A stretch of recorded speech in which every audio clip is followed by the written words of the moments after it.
Hola. I so wish I were with you in Peru for this conference. So, hello, everyone. I'm Deb Russell, and it's my pleasure to offer this short presentation on interpreting in education. And so, I want to talk to you today about ideologies, beliefs, things that we hold, some that may be true, some that may be myths, and some that shape the reality for deaf children. So that's where we're going in this short presentation. Let me begin by expressing my gratitude. I want to say thank you to Isabel for reaching out to me. I wish I had known about the conference in advance, and I would have certainly come to you in person because Peru holds a very special place in my heart, as do all of you in Latin America, but definitely Peru. And so thank you, Isabel, and thank you to the interpreters who are working with this video to make it accessible for the participants, and thank you for watching. Let's get started. So in 30 to 40 minutes, what can I say? Well, what I'd like to do is describe interpreting in educational context. So some of the common features that we see basically around the world around how deaf children are educated, whether that's with an interpreter, without an interpreter, in a classroom with a teacher who can sign. So we'll talk about some of those models.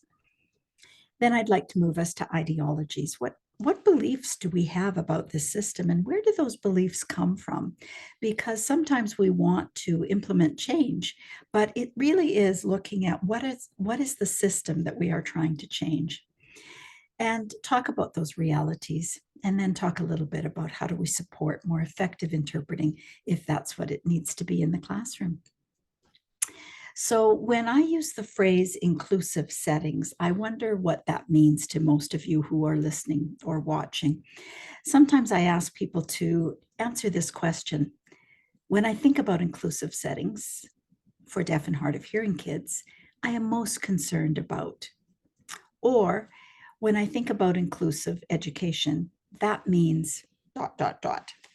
So for many of us, when we answer that question, we do have concerns when it comes to deaf and hard of hearing children, and I see those in all of my travels, and I certainly see it in the research that I've done. So in terms of education, one of the things that I like people to know is that I'm actually a teacher. So yes, I teach interpreters, but I was trained as a teacher with young children. So I have a degree in elementary education, a degree in special education, and I have taught deaf children directly, and I've taught deaf-blind children directly. So I've had the experience, and I approach my research from the lens of being a teacher in the classroom with children. But I also approach it, obviously, from the lens of being an interpreter. And what does that mean? So I bring both of those lenses into my analysis of what an inclusive education should be or could be. Certainly, I draw a lot of wisdom from the World Federation of the Deaf, their position paper on inclusive education. If you have not read it, I think it's a really important one to look at, because the ideology, the belief around inclusive education is that all children must be in their community school with all of their peers. That's a belief that we hold about inclusive education, and it can work well for many children who have disabilities. Many of those children with disabilities who are placed in the regular classroom also hear. So they hear the language of instruction. It is not mediated through an interpreter. They have direct access to the teacher in that classroom. They have direct access to their friends, their peers. They can talk directly to them. So for many school districts, for many ministries around the world, they see inclusive education is, that's it. We put the child in the classroom, provide whatever support we think is necessary, mission accomplished. I think that is not what inclusive education is. Inclusive education is much more than a placement. So that paper is a really good one if you haven't read it, because it talks about all of the other elements that must be present in an education that is inclusive. Things like teachers who can sign directly with children, qualified teachers, qualified interpreters, not somebody's mother who's learned a little bit of sign language, but qualified interpreters if that's what the team requires. The other document that I find very helpful when I talk with school districts or I talk with ministries of education is the UN CRPD, so the Convention on the Rights of Persons with Disabilities. And I believe that Peru is a signatory to that, as is Canada. And that document clearly outlines the rights of deaf children to have access to a direct education, to have access to education by teachers who can sign fluently and by professional interpreters who may work in some contexts as well. But ultimately, many countries around the world see inclusive not as those things, not as peers having chances to directly talk with each other, but they view it simply as a matter of placement. And schools often assume that someone who purports to sign is perfect for the job, and we just have to plunk them in, and away we go. And I think that's sometimes where the problems start for lots of deaf children, because the language models that are in the classroom are not, in fact, language models. And we can't learn language by just passively watching an interpreter. I've taken lots of French classes. I don't speak French well. I know enough Spanish to be dangerous. That would not be a fit for me as an interpreter in a classroom. But why is it okay then for deaf kids for us to put in our least talented interpreters sometimes, or people who are not even trained as interpreters? So obviously, all of this comes down to ideology. And by ideology, I mean a system of beliefs. Each and every one of us watching this today, sitting in the room, have beliefs, things that we believe about education, things that we value, ideas that we have that form our basis for what education should be. That's true of governments around the world as well, too. There are ideologies that shape educational practices, educational theories. I've worked many years at the University of Alberta, where I taught teachers, pre-service teachers who would become teachers in the classroom. And so much of what we would teach would be informed by our ideologies about what education is. So when we think about deaf education, I'm just going to ask you to take a moment and think about what ideologies, what beliefs have shaped deaf education in your country.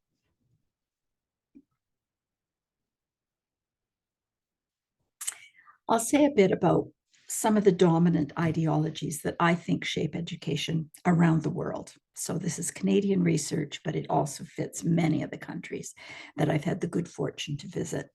And so education beliefs and medical beliefs are often merged, and they shape what happens in education. So the idea that I said that the local community school is much better than a school for the deaf is an ideology based on every child should be together.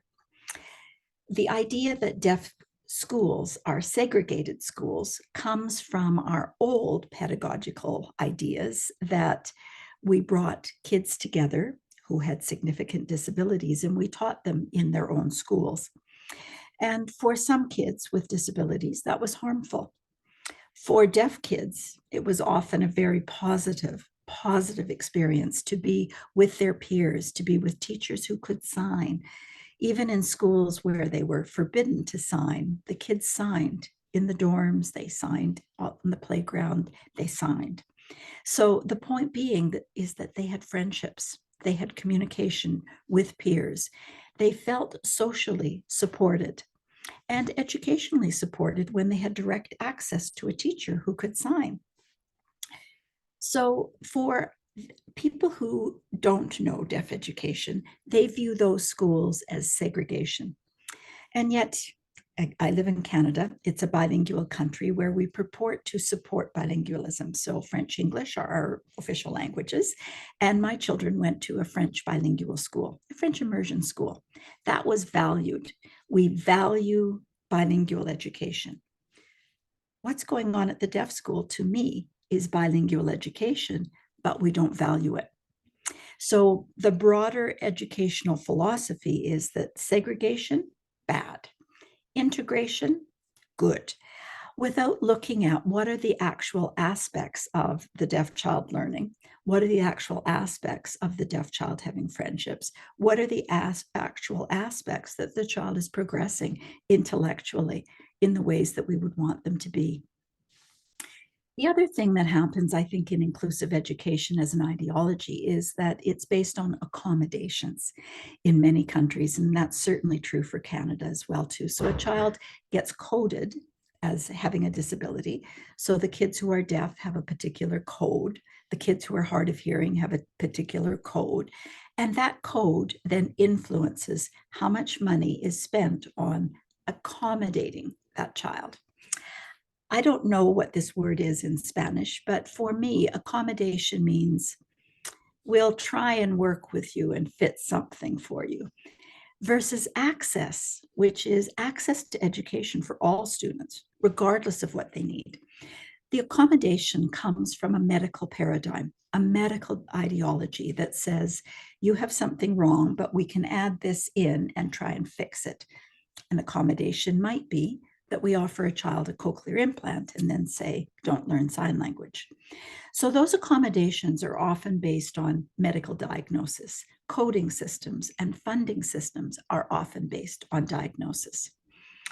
And schools for the deaf in Canada are struggling because the funding that parents want in order to send their child to a deaf school typically goes first to the community school, and parents have to fight in order to get that funding over to a school for the deaf. So as a result, some of our schools for the deaf are at risk of closing. Certainly they're seeing declining enrollment at times, although it's interesting, we've got a couple that are seeing increased enrollment, but they're seeing increased enrollment at the later years where children have been integrated in inclusive settings, not done well, and maybe around grade 7, grade 8, teenage years, they're moved to a school for the deaf where they finally have some access to education. But think about what the impact is of all those other years.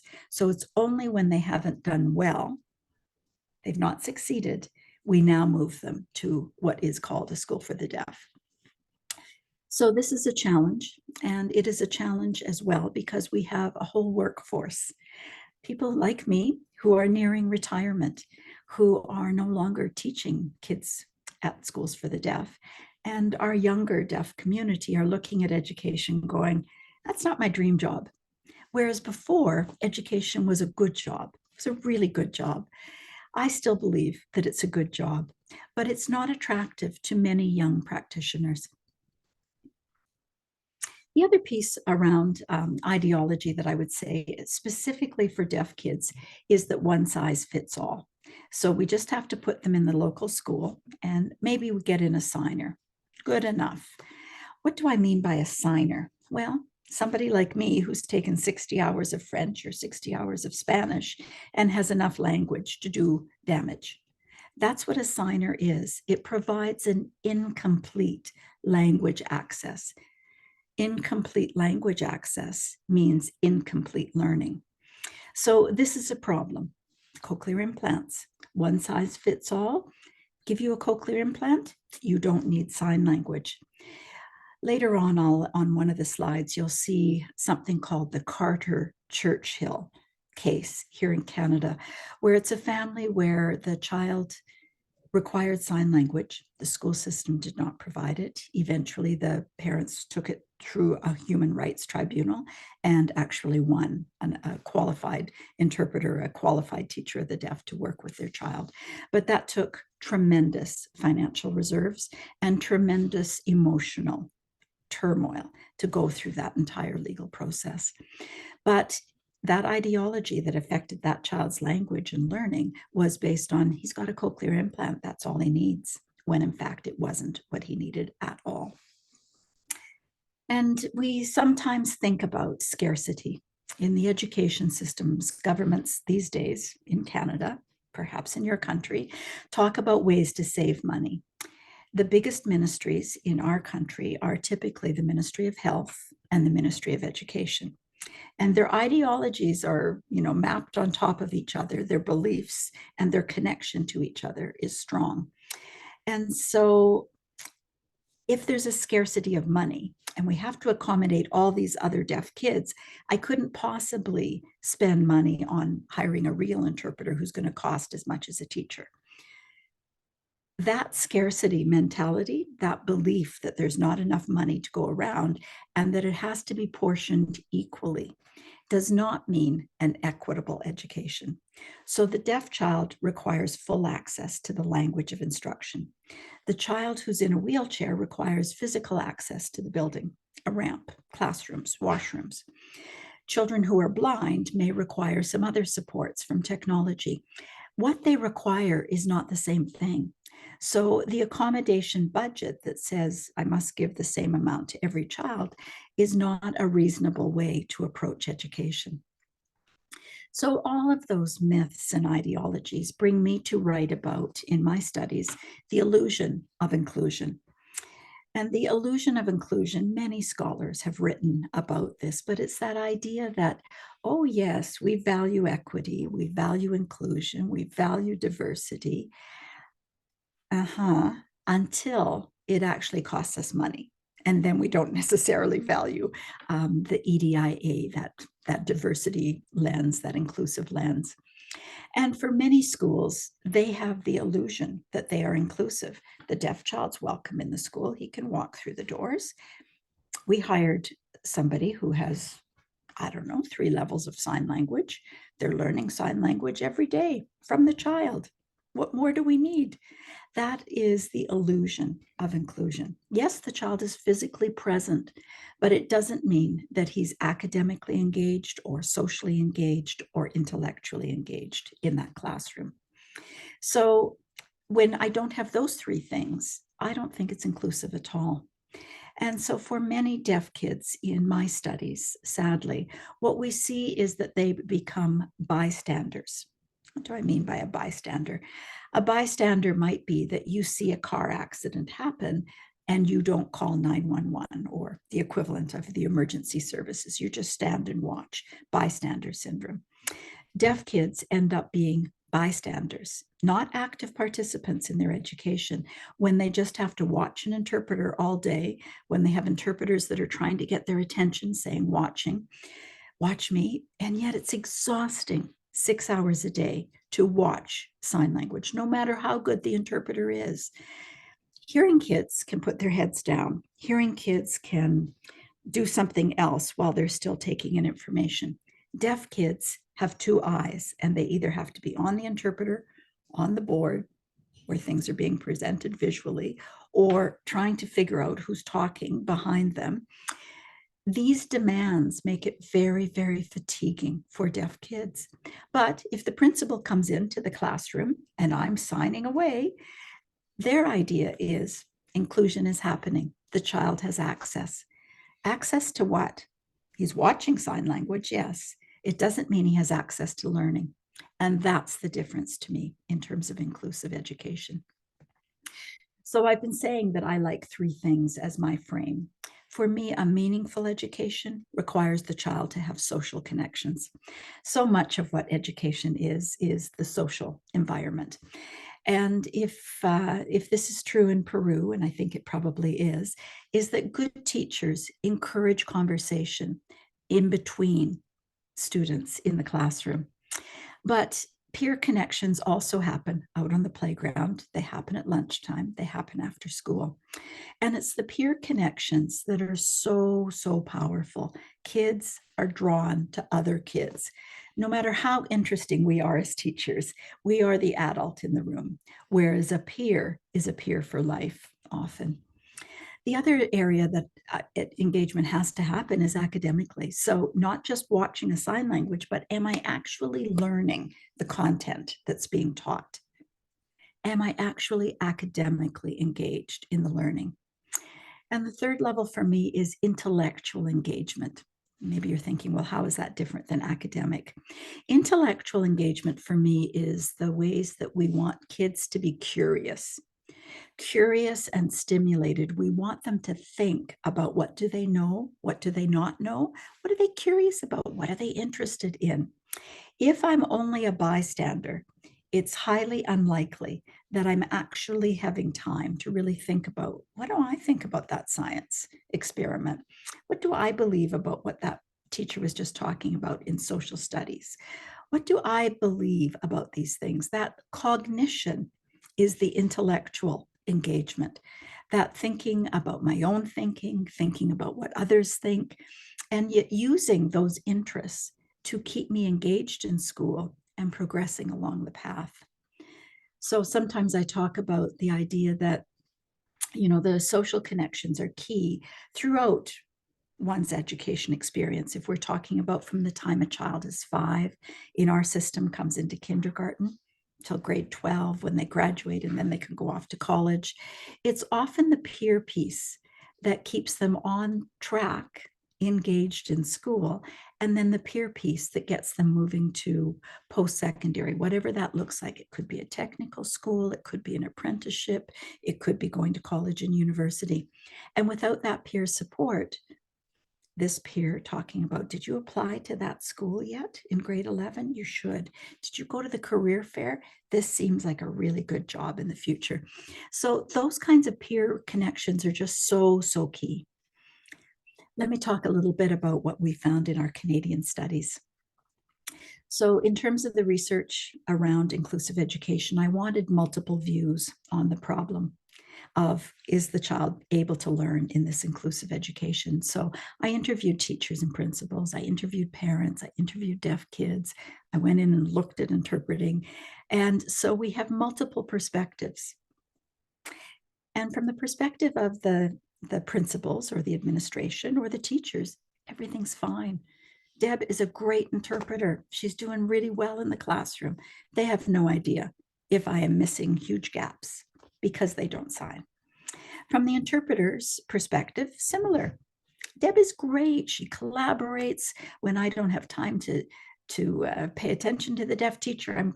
The deaf kid, I'm pretty sure she's paying attention to the deaf kid. She's fabulous. She'll go out and photocopy for me when I ask her to. Fabulous.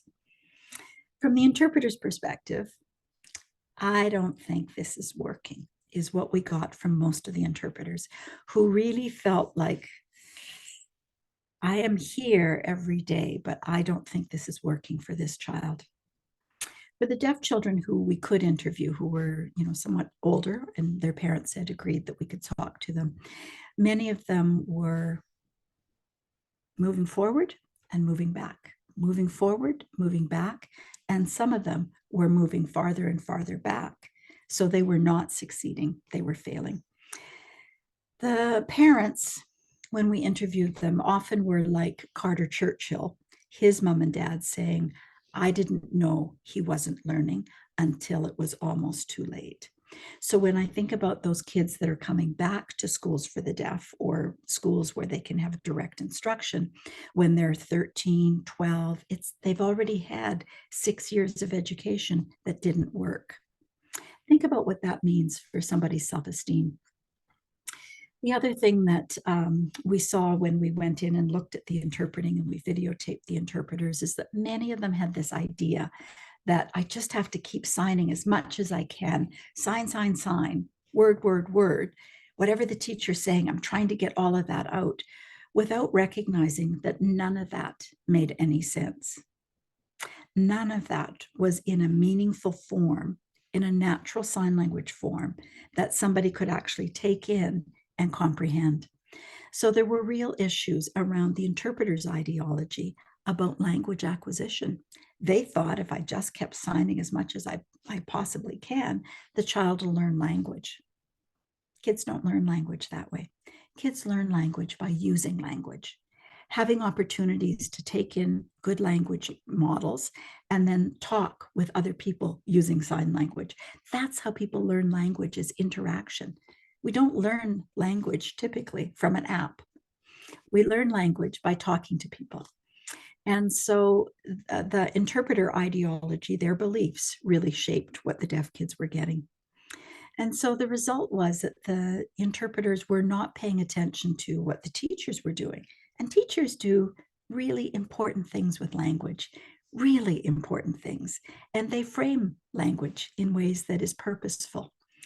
And so what happens when kids just have a windstorm, a sandstorm, a snowstorm of signs coming at them is that they can't process them. The cognitive load becomes so heavy that either they just disengage or they really become that bystander of really, I'm trying to understand and I understand the signs. I just don't know what it means. What does the teacher mean and what do they want me to do with it? But some kids were doing okay. And I'll tell you about 4 things that those kids had. The kids who were doing well with an interpreter had already had kindergarten to grade 4. They'd already had 4 to 6 years of direct instruction. A teacher, hearing or deaf, didn't matter, but a teacher who could sign directly to them. They'd had the experience of being in the classroom with, 5 or 6 or 10 other deaf kids where they could debate ideas, where another child could raise their hand and give the wrong answer, and they could say, but I think I've got the right answer. They were engaged in ways that didn't happen. Parents that could sign, and I don't mean that the parents were signers. I mean that the parents could sign. They had communication with their children. Those deaf kids that were doing well with an interpreter also had deaf kids outside of the classroom. So they could put up with the loneliness of being the only deaf child in that school, knowing that after school, they could do this on FaceTime, that they could text, that on the weekend, they could probably meet their deaf friends. The loneliness factor was balanced out because they had deaf friends. And those kids who were doing well could also read and write at or near grade level. Important strategies, because if the interpreting's not working well, at least I can read the content. So those were the factors that were present for the children who were doing well. But I would just ask you to think about that for a moment, because those 4 factors are not the factors that most children come to school with. So that led us to a second study that I did with Amy Williamson, you might know from Gallaudet. And we looked at then if interpreters are not thinking about what teachers do with language and why they teach in the ways that they do, why don't we teach them about teacher talk? So we drew on the work of Kasdan, who is a bilingual educator originally from Paris, I think. Most of her work was French-English. But the idea that teachers design their instruction, they design what they say based on purposeful language. And so we wanted to be able to help interpreters to recognize purposeful language, understand the instructional strategies that teachers were using, and then thinking about how they could apply those into their work. In terms of this study, we did an intervention study. So we brought a group of interpreters, Canadian and American, and we taught them about what teachers do with language, not interpreters, but what teachers do. So teachers, English to English students, deaf teachers to deaf students in American Sign Language. We showed them lots of examples of what direct education looks like when asking metacognitive questions, when asking students to sequence, when asking students to think about their own knowledge and then adding new knowledge, so scaffolding onto it. So we taught them all of those aspects of what direct language can look like in a classroom. We also helped them think about discourse because, as I said, they were all very focused on the individual words, which is a sign to me of not being well trained for the environment, because we have to be thinking about meaning. The words are important, absolutely, but the meaning is a priority. And so we found several things. The most important, and then the students went off, or the interpreters went off and applied the strategies in the classroom.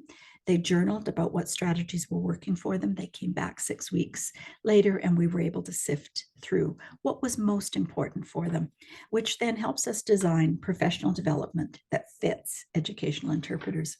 So certainly learning about what direct education does in ASL and in spoken English, absolutely critical for them. Helping them understand what meaning-based models, cognitive models of interpreting look like, and how do we understand meaning and be able to represent it in both languages. They said that the most helpful strategy as well, too, was learning how to actively prepare as opposed to passively. What do I mean by that? By passive prep, most of the interpreters before were just reading the textbook. Reading the textbook is one level of knowledge, but it doesn't translate then into what do I have to do with that information in sign language. So that active preparation in sign language for the classroom instruction. Thinking about social interaction and adaptability. And so again, in the videos, we saw that the interpreters were naturally prioritizing what the teachers were doing. And that meant that the deaf child typically had no access to what was also going on in the classroom. And yet sometimes that was more instructional than this. And so learning to make that balance and recognizing that sometimes we can't get everything. And sometimes the peer interaction is the most important piece. And so then we identified the top 10 strategies for them. So that whole approach to professional development, I think, is a good model for many interpreters around the world, because when we know more about how people use language, we're better interpreters, no matter where we work. When we know more about the power of relationships. So, for example, when teachers can even give direct feedback to the deaf student about how well they're doing or how they're a little bit off track, but they just need to come back here. When they can sign those things themselves, it builds a relationship between teacher and a deaf student. Because if the deaf student's only relationship in the classroom is with me as the interpreter, that's a problem. They need to have relationships with other kids, with the teacher, with me. I need to have a relationship with the teacher. We can't just go in and operate like pretend I'm not here and I'm just here as your interpreter. It doesn't work. We all have to think about this from a relationship lens. And we have to think about ways that we can move kids from being bystanders, simply watching, to being active participants. One example of that is that some of the better teachers then had a jar of talking sticks, and they had popsicle sticks with every child's name written on it. And during the course of the day, the teacher would pull out a child's name to make sure to ask them a question or to check in on their learning. And they put the deaf kid's name in there 5 times, even though the hearing kids were in there once, because they recognized that they needed a better connection to that deaf child. They needed a better way to assess, is this child with me? Do they feel like they're an active participant in this classroom? Do they feel like they're valued? So in the slides that I'll send you, there are some engagement strategies, some discourse related strategies.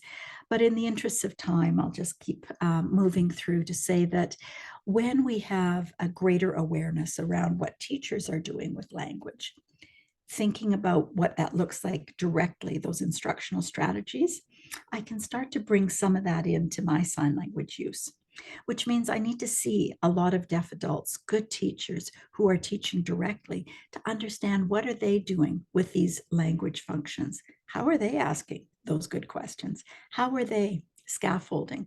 How do they use space and topic marking in order to help the child comprehend the natural language that's going on here to make the connections? So there's lots to say about how our ideologies have shaped what we do in the classroom, because that old ideology that says, just pretend I'm not here, I'll just sit over here and sign and I won't even interrupt you once, is a problem. If we are going to work as a team, the teacher and I need to be able to pause that teacher. I need to be able to work with them so that the deaf child doesn't have to look at the board, look to me, look down at their paper. All of that dual visual demands means that the child doesn't get to be actively engaged. So if the two of us can work on signals that say, I'm done interpreting now, now you can look at the board, now look at your paper, no talking, now look up, now we talk. Those kinds of things are really important around joint problem solving, joint relationships. It's really important that interpreters be mentored. And I think often in our studies, I'm seeing that interpreters are one interpreter in the school with very little support, no direct supervision or mentorship from interpreters who have more experience, from deaf teachers who can come in and give them some support as well too. The student engagement, sometimes we need to get out of the way. And so sometimes, again, the ideology that interpreters hold is, I have to interpret absolutely everything in the classroom. That's my job. Yes, it's your job. You don't get to consciously omit things. But conscious omissions will happen as you try and catch up to the teacher while people are overlapping in their conversation. And sometimes the peers just need to talk. The deaf kid needs to talk to the other kids. So sometimes that's text, sometimes that's the whiteboard writing back, sometimes that's gestures, sometimes that's the deaf child teaching another child a few signs. Whatever it is, a direct relationship can be just so, so important. The reality for many deaf children, as I've been talking about it, is that the classroom is often not truly accessible. I don't mean that they're accommodated. I mean, it's not really accessible to them. They have limited interaction with their peers, not very many language models, especially deaf adults. And they might have interpreters like me whose sign language is my L2. I didn't grow up using sign language. I started learning when I was 18. That makes me a late learner. It means that I will always have an accent in my sign language. They need access to L1 users of the language. And we have to get out of that ideology that kids with cochlear implants don't need sign language. In busy classrooms where the acoustics are terrible, they may do fine one-to-one with the teacher to ask a question or answer a question. But when everyone's talking and it's a noisy environment, those kids with cochlear implants are leaning out and they're watching the interpreter that's there to serve the kid who's been coded as requiring an interpreter. So we have to break from those ideologies of what we've already thought about education. So think differently. That's the bottom line. Deaf kids, we want them to have access to direct education and mediated education that's good so that they can choose. And that we need placement assessments. You know, not every child is ready to work with an interpreter. A child in kindergarten is rarely ready unless they're from a deaf family and they've been working with interpreters in the family from the time of birth. Most of those kids do much better in a direct education situation for a few years. We need to think about language deprivation syndrome that is contributing to deaf kids falling farther and farther behind. And then that cognitive development that doesn't happen for them leads them to a life of often underemployment, not able to get into good jobs, not able to go to school post-secondary. So language deprivation is a huge piece. And having a sign language user in the classroom that cannot provide a more complete language form just means that the child will fall farther and farther behind because they're giving that child a language impoverished experience, not a language rich experience. And we need to change the ideology around kids will learn to read and write by watching an interpreter. No evidence for that anywhere around the world that I've seen. Kids learn to read and write by learning to read and write. They don't learn by watching an interpreter. And so our teaching methods have to be adapted. And if it is mediated education, me as the interpreter mediating the messages of kids and teachers, then we all need to work together and teachers have to adapt their strategies. They cannot do what they normally do. They may have to pause more. They may need to use visual signals between the two of us. They may need to ask questions and then count to 10 before they allow any child to answer that allows me to catch up and the deaf child to raise their hand. So we've all got to work together as a team. And so I think what we can do in our local schools, in our departments of education, ministries of education, is that we can start to challenge the myths, the ideologies, the beliefs with evidence. The WFD paper, evidence cited. My studies, evidence. Evidence from bilingual. Bilingual education is a value in many countries. It needs to be a value for deaf children. Interpreting studies. Use the evidence to help people to understand that just because we've put in a community school and interpreter, it does not mean it's inclusive or accessible. We have to think about for whom and under what context. For whom is this setting appropriate? And under what context? What kinds of things would make it accessible? The other thing that we need to do much more about as interpreters who work in the educational context is learn a heck of a lot more about what good teachers do with language, what good teachers use as instructional strategies. I put in your PowerPoint the Carter-Churchill human rights decision, and so I apologize again, all of my information in English. You can go and look at it, but it's a very tragic story because the speech language pathologist at Carter was 2, I believe, when he was implanted. And the speech pathologist realized very soon after that this child required sign language, that he was not having auditory access through that cochlear implant in any way that was giving him access to meaningful language. So recommendations for sign language. Got to kindergarten, no sign language. Got to school, no sign language. And so eventually at grade 4, grade 5, the parents had had enough and they sued the government and took it through a human rights tribunal. But as I said, not every family can do that, and nor should our families have to do that. But it's an important decision here in Canada that we use as part of our evidence now to fight the ideologies, the beliefs, and the myths that are impacting deaf kids every day in this country. So I'm going to stop now and say muchas gracias. I so wish that you have a fabulous conference. I looked at the other speakers. You're in for some great learning. Thank you so much for the invitation to be with you.